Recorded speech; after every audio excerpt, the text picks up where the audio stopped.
My theme today is squeaky clean.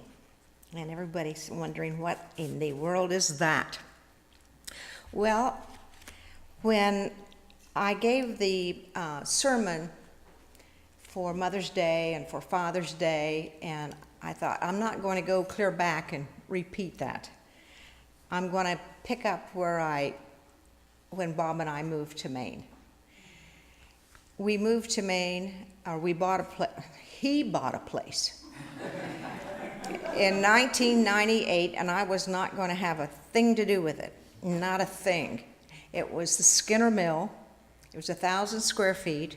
It was a mud hole. It was terrible. It really was. No running water, no electricity, nothing. And he said, I'm going to buy it. So there he went. So I came up in the spring with my sister to babysit a house. I thought, well, I'll kind of take a run up and see how that house looks. It didn't look any better. However, the man, Tom Joyle, a lot of people know him, said, you should meet with the kitchen people. They're really nice people and everything. So I did. Well, that hooked me. And they took everything out. They took the roof off.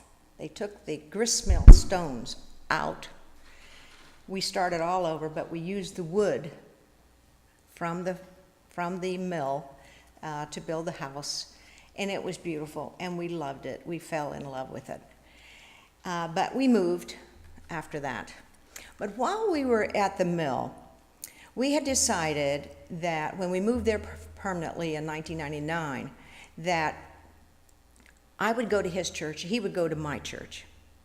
Well, we knew the Catholic Church. You go to one Catholic church, you go to them all. And so, well, not all, because he went to the monastery. It was the monastery, so it was the monks. So anyway, he said, I'm going to find you a church. I said, okay, because he works the crowd. He can go into a restaurant and meet whoever. And he ran into the Village Baptist Church, the minister, and he said, there's only one church that's Methodist, or close to it. He said, and that's Church on the Cape. And I said, well, he said, let's try it out. So we walked through that door, and it was like, okay, everybody's hugging, everybody's talking, everybody's laughing. And I'm like, well, yeah, I could be here. And then the music started, and the organist, Keith McClellan, was playing. And I'm like, oh, this is really getting to me, And Sherwood was standing up here at the pulpit. And I sat there, and it was like something just washed over me. And the joy that I felt was just unbelievable. It's like your hair. You're going to wash your hair in the morning, and it's squeaky clean. That's how I felt. That's how I felt. And I felt that way all day. I felt that way when I left. The only thing is, I couldn't tell when Sherwood started and when he ended. I mean, it was just like, that was his big monologue. I mean, it was life. He put everything into this one sentence, and I'm like, oh, okay, I can do that. Then Sherwood said, we really need people to sing in the choir. And I thought, okay, maybe next week I'll go up and see what he has to say. So the next week when we came back, same thing. Everybody's noisy, loud. Everybody's cheering, kids running around. And after church, I slipped up and I said, can I audition for the choir? He said, your book will be ready at 7 o'clock. Be in that seat. And I said, okay. So I was rehearsing and everything like this, and I sang the whole next days until church the songs. It was always something I was humming. And then we would sing it in the choir, and I hummed it until the next rehearsal, and then we'd start again. And every week there was always a song in my heart. That's who I am. And when I was sitting back there, I just want you to know that I call them the four pillars. Harriet Eaton, Joyce Hutchins, Virginia Bradbury and Prudence Wills. Oh God, Prudence. She used to lecture me all the time. And she said, they're not doing that right. Not. So I decided I'm going to meet every old person in this place. And I did. And now I'm the old person. I'm thinking, I want everybody to meet me. So anyway, the music was part of it. Now that's not to say that I was joyful and overjoyed and all this all the time, because there were things that happened. Bob gave a kidney in, I think, 2004 to a good friend of his. And I said, why? We need two. And he said, no, it's for a friend. And he told me who it was, and I knew him and everything. And so when we left to go to make the donation, Penny went with us. Ruth said, I can't be there, so you take Penny so that you will know that there's family with you. And I thought, oh, okay, that's good. So Penny went along, and Penny was there in the surgery, in the room. Penny was there. So when we came back, I said, I really need this church. Everything that was happening, I needed this church. And the comment that came back to me was, the church needs you. You know what? It's really nice to be needed. Everybody should be needed. Everybody should be loved. So then I got back into it after he got all well and everything. And then cancer. He gets cancer. Anybody going to get it? He's going to get it. He gets everything. And I thought, oh, that word, the big C word. Oh, don't like that C word. So anyway, we prayed about it. I said, I think everything's going to be okay. So we go to surgery, and who's sitting in the room? There's Ruth, waiting to say a prayer with Bob before he goes in. And I'm not feeling really good. You feel like the bottom has fallen out.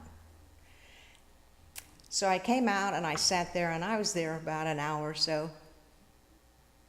And here come someone from my family. It's Annie, and she's got food. I said, oh, that's who we are. We're a church family. That's what family do. That's what they do. And I had somebody to back me up. I had prayer warriors. Julie prayed. Everybody prayed. And I was really lifted. Really lifted. I didn't feel bad at all. The surgeon comes out and says, everything's fine. He may need radiation, but that was it. So we went through that. So I said, okay, now. He went 39 trips to Sanford for radiation. He drove his little convertible Miata in the snow.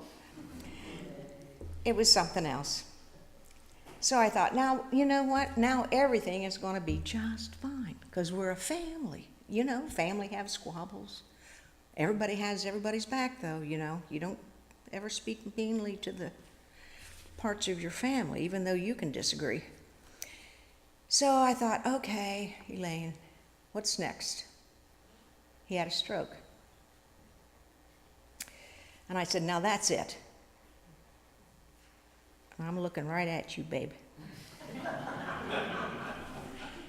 And I'm saying to myself, oh, this just can't happen, because it happened in a church with 200 or 300 people.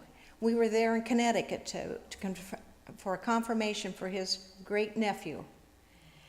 And all of a sudden the priest said, would somebody call 911? And the next thing I know, he's up on the altar, slumped over. And I said, oh, So I went up, and Gurney comes within 2 minutes. Off he goes, and my phone rings. And I put my phone in, and there's David Emery. He and Dick Merriam are walking the El Camino walk across Portugal. I said, I can't talk to you now. I said, Bob just had a stroke. He said, go, be with him. So everything happened. I'm in the hospital. 10 minutes later, who calls? Ruth. I said, Ruth, how did you know? He said, Dave told Dick. Dick called me. I'm calling you. That's what family is, you know? It just spreads. And I thought, oh, this is really neat. And then the next thing I know, I'm sitting in the lobby and because they're changing him, they're doing all this stuff. Who walks in? A member of the church. There's Annie. I said, what are you doing here? It's 4 hours away. Oh, and the dogs are in the car. They had to come and see Bob, see if we were okay. And then here comes John Bangs with Watson, his dog. I said, well, and I had to have clearance for that dog. Had to go down, go through security and all that. But that's what family does. That's just who we are. And everybody said, and the community, we're a community. We're a community church. We call ourselves a community church. That's who we are. That's what we like. We don't want anybody to disturb us. But once in a while, we have to step out of our comfort zone, so to speak. But anyway, at the end of my time on this earth, I know that I am a Christian. I feel the love of the Holy Spirit come across me. And on the very last day on this earth, that's how I want to feel. I want to feel squeaky clean. Thank you.